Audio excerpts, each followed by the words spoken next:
4 na po araw mula ng manalasang bagyong Yolanda, may mga natatagpuan pa ring labi ng mga biktimang nasawi sa kalamidad. Mula sa Tacloban City sa Leyte, may ulat on the spot si Claire Delfin. Claire?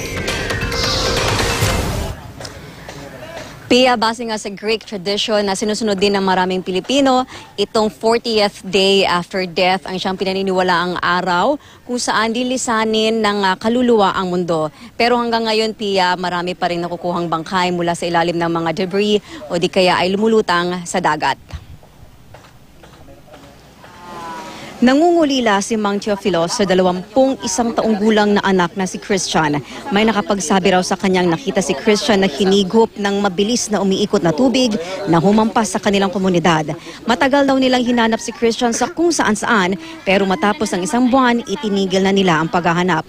Tinanggap na raw nila na wala na si Christian at pinapasa Diyos na lang ito. Sa kanilang komunidad ng mga mangingisda na Barangay 70 kung saan may 800 pamilya, 256 kasama si Christian sa nai-report na namatay. Marami sa mga bangkay ang nahugot sa ilalim ng mga barkong umararo sa mga bahay dito. Pinaniniwalaang marami pa ang naiwan sa ilalim hanggang ngayon. Ang NBI sinimula na ang paglilibing ng mga bangkay dito sa Holy Cross Memorial Cemetery sa Tacloban. Nakabili ang lokal na pamahalaan ng lupa rito para magsilbing permanenteng libingan ng mga biktima.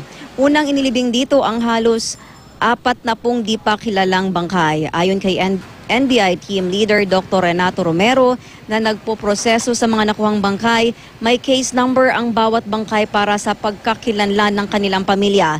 Pero sa kanilang daw gagawin ang pakikipag-usap sa mga pamilya. Mahalaga raw na mailibing na muna ng maayos ang mga naaagnas ng di pa nakilalang bangkay nang hindi magdulot ng anumang sakit o health hazard.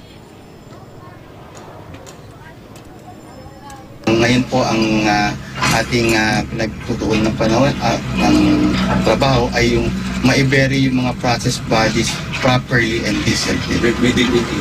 With dignity.